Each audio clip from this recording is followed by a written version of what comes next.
तो बुद्धि के सिद्धांत जिसके बारे में अपन यहाँ पर चर्चा कर रहे हैं। अब बुद्धि के जो सिद्धांत हैं वो बुद्धि के सिद्धांतों को अपन यहाँ पर एक प्रकार के रूप में समझेंगे, जो चित्र के माध्यम से अपन बात करेंगे, क्योंकि बुद्धि के जो सिद्धांत बताए गए उनको दो भागों में अंदर बांटा गया था। एक बुद्धि के सिद्धांत कहलाए थे कारकीय सिद्धांत और एक बुद्धि के सिद्धांत कहलाए प्रक्रिया प्रधान। कारकीय का मतलब क्या होता है, प्रक्रिया प्रधान का मतलब क्या होता है, उसको अपन यहाँ पर समझेंगे जो बुद्धि के सिद्धांतों के रूप में। तो अब अपन जो बात करते हैं बुद्धि के अलग अलग प्रकार के यहाँ पर सिद्धांत हैं, उन सिद्धांतों पर चर्चा करते हैं। ये चित्र मैंने आपको यहाँ पर प्रस्तुत किया है, ठीक है।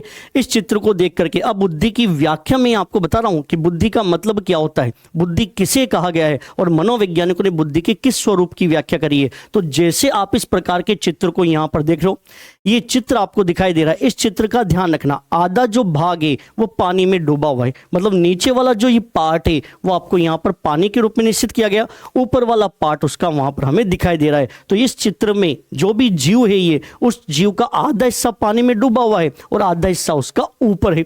जैसे हम कहें कि बुद्धि होती क्या है, उस चीज को हम यहां पर समझ रहे हैं कि बुद्धि एक तत्व है कि बुद्धि बहुतत्व है, उसकी अवधारणा को लेकर जैसे हम इस चित्र को देखते हैं, चित्र को देखते ही मन में एक ही विचार आता है, ये एक जीव है। ये विचार आया होगा आपके मन में कि हाँ यार ये एक प्रकार का जीव है, किसी प्रकार कोई सांप हो सकता है या कोई भी कीड़ा हो सकता है, कि ये एक प्रकार का जीव है, ये मन में विचार आया। मतलब बुद्धि में आपको एक तत्व की अवधारणा को लेकर के इंडिकेट किया गया। लेकिन ये आपको विचार कैसे आया, जब आपने उसको इस प्रकार के रूप में यहाँ पर देखा, ये आपके मन में विचार आया, इस प्रकार के रूप में हम कह सकते हैं ये, ठीक है। ये कहलाए बुद्धि की एक तत्व की अवधारणा कि हाँ यार ये एक प्रकार का जीव था, जो इसका आधा हिस्सा पानी में था और आधा हिस्सा ऊपर था। लेकिन अगर ये जो पार्ट आपको यहां पर दिखाई दे रहा है, ये वाले पार्ट, अगर ये अलग अलग पार्ट है और ये अगर अलग अलग मूवमेंट करेंगे तो फिर धारणा आपकी चेंज हो जाएगी।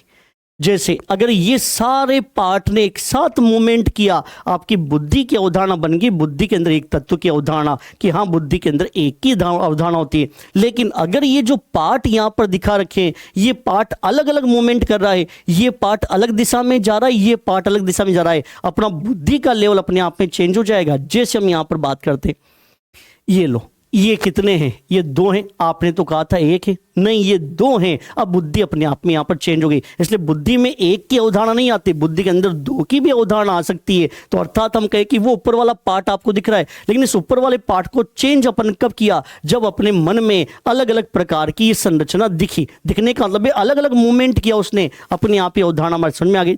लेकिन अगर इसके जो ये तीन पार्ट आपने पहले चित्र में देखे थे, अगर ये तीनों पार्ट ही अलग अलग दिशा में जाएंगे तो आपकी अवधारणा और चेंज हो जाएगी। देखिए ये एक नहीं है, ये तो तीन तीन चार चार जीव हैं। ये स्थिति यहाँ पर कहलाती है बुद्धि के रूप में, कि बुद्धि में एक तत्व की अवधारणा, पहली बार विचार एक को लेकर के आया, उस विचार को अपन ने एक तत्व की अवधारणा कहा। लेकिन नहीं, अगर वो पार्ट अलग अलग मूवमेंट करा तो मेरे मन में दो की अवधारणा आ गई। लेकिन अगर वो पार्ट और ज्यादा रूप में अलग अलग रूप में मूवमेंट करा तो मेरे पार्ट में बहुत सारे तत्व की अवधारणा आ गई। इसलिए बुद्धि के अंदर हम ये नहीं कहते कि बुद्धि एक तत्व है, बुद्धि बहुत सारे तत्वों के रूप में हर बार परिस्थिति के अनुसार अपने रूप में चेंज हो जाती है। इसलिए बुद्धि की अवधारणा को मनोवैज्ञानिकों ने बहुतत्व के रूप में स्वीकार किया और उसी के आधार पर बुद्धि के सिद्धांतों का प्रतिपादन यहाँ पर किया गया।